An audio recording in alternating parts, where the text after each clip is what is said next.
안녕하세요, 한동화입니다. 돈이 되는 주간 뉴스 시작해 보도록 하겠습니다. 두 번의 박람회와 주말마다 계속 바쁜 일정이 있어가지고 오랜만에 찾아뵙는 것 같습니다. 앞으로는 놓치지 않고 계속적으로 해보도록 하겠습니다. 첫 번째 뉴스로는 단순 신분증 분실로 인해서 억대 대출 사기가 빈번하게 일어나는 것 같습니다. 그래서 그 기사를 보니까 신분증 얼굴을 가려도 무사 통과되는 경우가 많고요. 그리고 만료된 신분증, 즉 분실 신고를 한다 하더라도 발급 일자만 바꾸니까 너무나도 쉽게 인증이 되더라고요. 그래서 그런 부분도 상당히 조심하셔야 될 것 같고요. 신분증 관리 확실히 하셔야 될 것 같습니다. 그런데 대부분 저축은행이나 대부업체를 통해서 대출이 용이하게 일어나는 것 같은데 아무래도 제1금융권보다는 관리나 확인 절차가 소홀할 수밖에 없는 것 같습니다. 이 기사 자체에서는 핸드폰을 개설할 때 신분증 맡겼던 것이 문제가 되어서 이렇게 대출 사기가 일어나는 것으로 파악이 되었습니다. 그러나 우리가 핸드폰 가입할 때 외에도 다양하게 신분증이 노출이 되는데 그럴 때마다 상당한 주의가 필요할 것 같습니다. 왜냐하면 이렇게 금융권의 잘못이 인정이 된다 하더라도 소송을 통해서 인정받기 위해서는 그 과정 중에 시간적, 비용적 소모가 상당히 크기 때문에 조심하셔야 될 것 같습니다.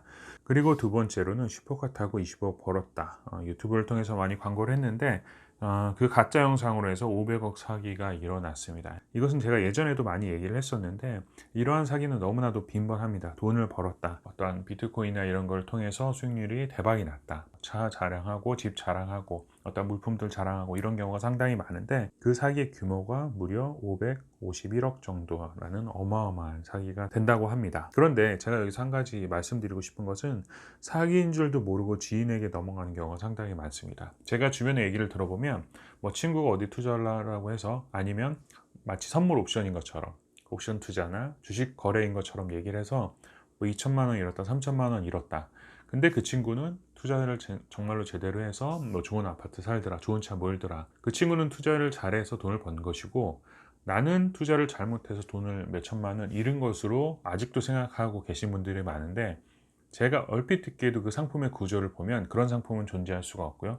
존재한다 하더라도 일반 금융권에 등재되어 있지 않은 정식적으로 인허가가 나지 않은 상품이 상당히 많습니다. 그래서 본질적으로는 사기를 당했는데 자기는 투자를 못해서 돈을 잃었다고 아직도 착각하고 계신 분들이 상당히 많습니다.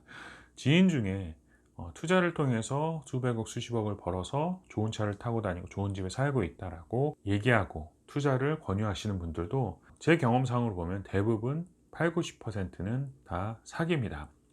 마치 투자 수익률이 떨어진 것처럼 해서 본인의 돈을 편취하는 경우가 상당히 많기 때문에 각별히 조심하시길 바라고요.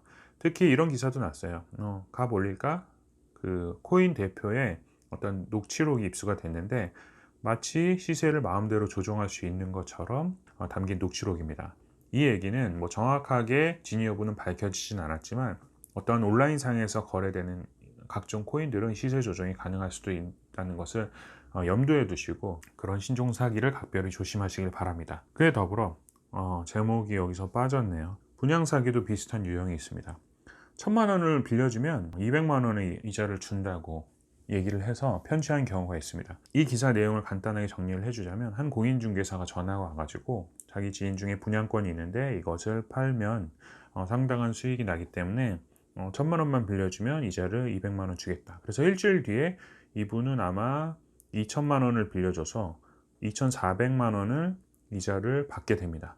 그래서 그 다음 회차에 요번에 또 분양권이 나왔는데 요번에도 투자를 하라 라고 해서 4천만 원을 빌려줬는데 이 4천만 원을 편취한 경우가 나타납니다. 그래서 공인중개사도 한 10여 명이 여기에 속아가지고 한 15억대의 어떤 사기가 일어난 것 같습니다. 그런데 이러한 유형, 이 두 가지 유형들을 보면 공식은 너무나도 뻔합니다. 일주일에 20% 정도의 수익이면 연수익률로 따지면 1000%인가요? 이러한 수익률은 도저히 날 수가 없다는 거죠. 만약에 그리고 이게 어떤 공정한 투자에 의한 수익이라면 이 1,000만 원은 그냥 이 위에 나왔던 대부업체나 이런 데서 너무나도 신용을 요즘에 많이 꺼주기 때문에 굳이 남에게 돈을 빌릴 필요가 없는 형태입니다.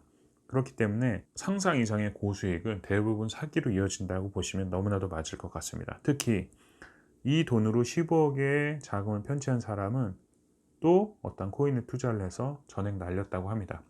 두 가지 상황이 있을 수 있겠죠.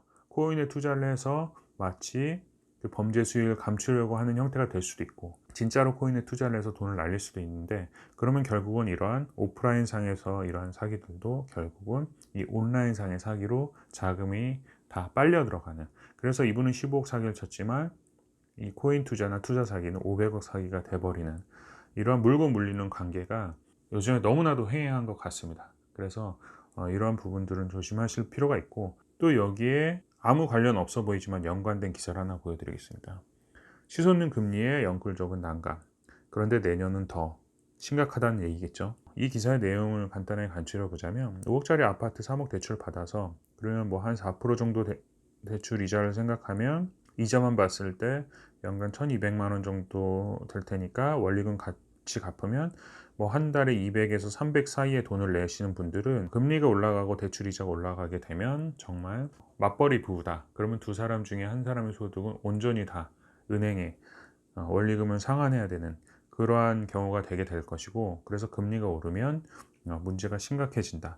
그런데 제가 여기서 예전부터 말씀드렸다시피 부동산 가격이 상승하고 어느 정도 조정 기간이 가면 금리 인상이 이어질 것이고, 이 금리 인상은 부동산의 영향도 있겠지만 경제 상황의 흐름을 봤을 때 당연히 오를 것이라는 게 어느 정도 예측이 되었을 거고, 그러면 이러한 문제들에 대해서 우리가 불과 몇 달 전만 하더라도 지금 아니면 집 못 산다, 영혼을 끌어모아서라도 집을 사야 된다고 수많은 기사가 정말 쏟아져 내려왔습니다.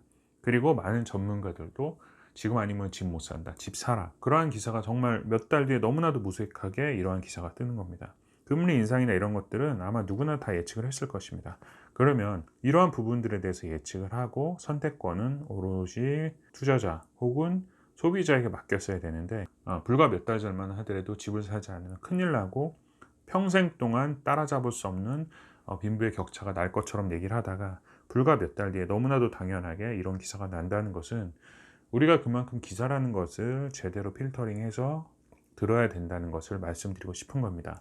왜 제가 이게 앞에 기사들과 연관이 있다고 생각을 하냐면, 투자라는 것은 우리가 영혼을 끌어서 하는 것이 아니라 이 잉여 자금에 대한 관리 차원에서 투자가 선행되고 후행되어야 되는데, 마치 투자를 하지 않으면 이 생에는 아무것도 할 수 없을 것처럼 수많은 언론의 기사들이 쏟아 나옵니다. 그런데 그 언론의 기사들은 당연히 어디서 자본을 끌어오는 것이냐, 대형 부동산 그리고 대형 투자의 자본력들을 끌어와서 기사라는 것이 만들어지고 언론이 형성되는 것이기 때문에, 언론을 통해서 투자를 생각한다거나 뭐 부동산 자금이라든가 금융 자본이나 이런 것들의 작은 계획을 세우신다는 것은 반드시 필터링이 필요하다.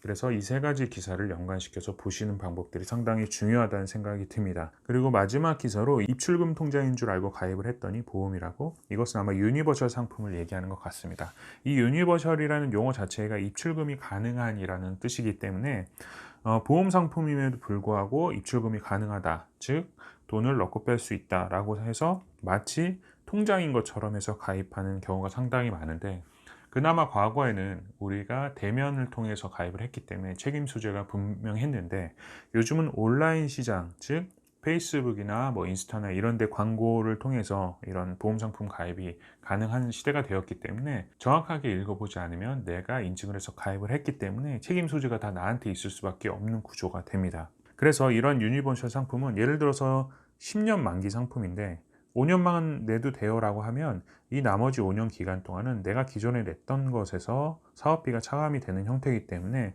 통장으로 생각하고 가입했던 분들은 상당히 불리한 부분들이 많이 있습니다. 그래서 기납입 보험료에서 차감되는 형태이기 때문에 내가 납입을 안 해도 된다는 말은, 즉 내가 냈던 돈에서 사업비나 이런 것들이 빠져나갑니다. 그래서 이것은 납입 기간에 대한 상당한 긴 기간들이 있기 때문에 그런 것들은 유념해서 보셔야 되고요. 그리고 그런 상품도 저는 봤습니다. 가입한 지 한 달 만에 혹은 1년 뒤에 해약을 해도 100% 환급되는 통장 혹은 적금과 유사한 형태의 보험 상품도 많이 나옵니다. 그렇지만 그거에 대한 수익률을 따져보자면, 제가 그래프로 한번 그림을 그려보겠습니다. 일반 적금은 그냥 제로로 시작해서 이렇게 꾸준히 올라가는 형태가 되겠죠. 그리고 대부분의 보험 상품은 사업비라는 것이 차감되기 때문에 이런 형태의 마이너스부터 올라가서 일정 시점 지나면 적금보다는 좋아질 수 있는, 이런 게 일반적인 보험의 상품이 될 거고요.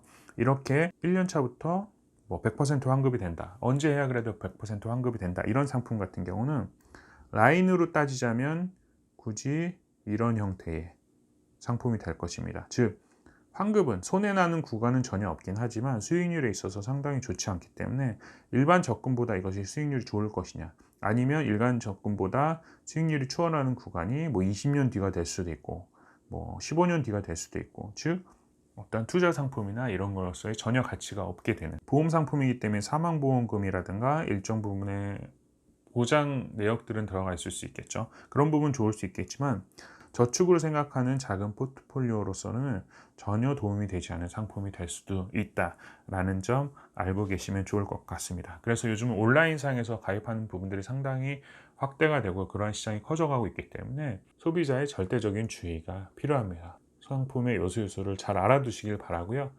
그 상품을 정확하게 안 다음에 가입하시는 것이 상당히 중요할 것으로 생각합니다. 오늘 준비한 내용은 여기까지고요. 다음에 더 좋은 내용으로 찾아뵙도록 하겠습니다. 감사합니다.